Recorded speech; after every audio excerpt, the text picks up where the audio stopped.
the hours that teachers are working. Teachers cannot get the work done properly in the hours in which they're paid. The thought that I only work 7.5 hours a day is ridiculous. Teachers, especially elementary school teachers, are working a lot more than 7.5 hours a day. Online, I found some researchers said that the average teacher works 54 hours a week.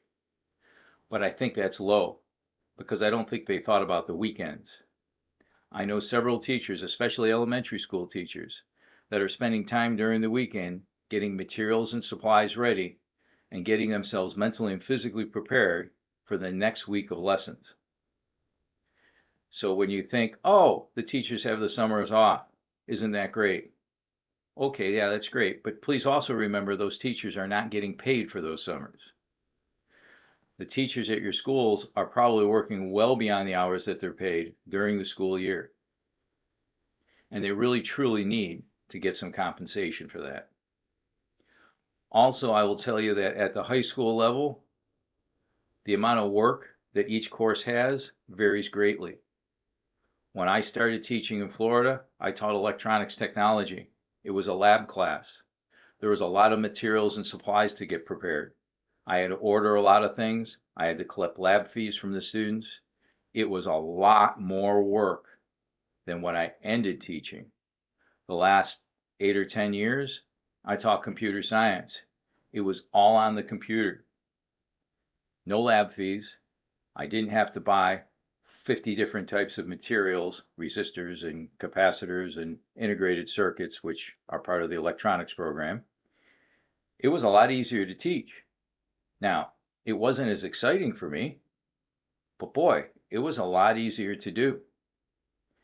At our school, there's a teacher that I think is probably the hardest working teacher at the school.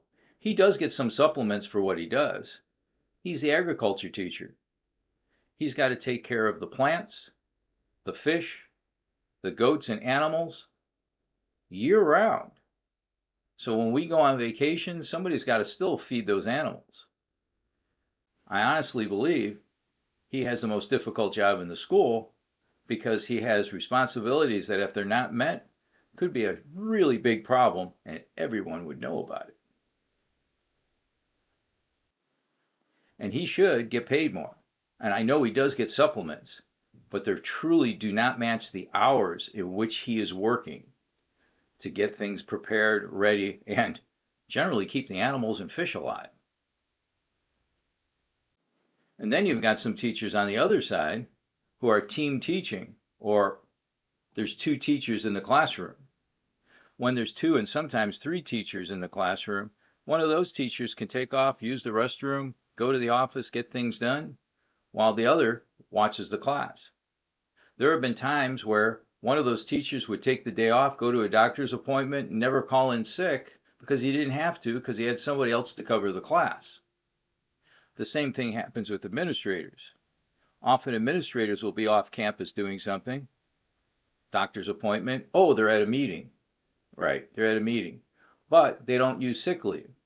So when the administration retires, they get paid out for all that sick leave. Same as the team teachers. At the end, if you've had, I think it's 15 years or more service in the school system, you get 100% of your pay for any of the sick leave you have left behind. It's a pretty good deal. It's just an example that the playing field is not fair across all the staff members. Some of the jobs are much more stressful and take a lot more time than others. For myself, the computer science program was much easier. The electronics program was much more stressful, a lot more work, a lot more hours, but for me it was more interesting. So that was kind of a trade-off. But truly, the lab teachers who have to acquire equipment and materials and supplies, they're spending more time doing that, and they really should be compensated for it.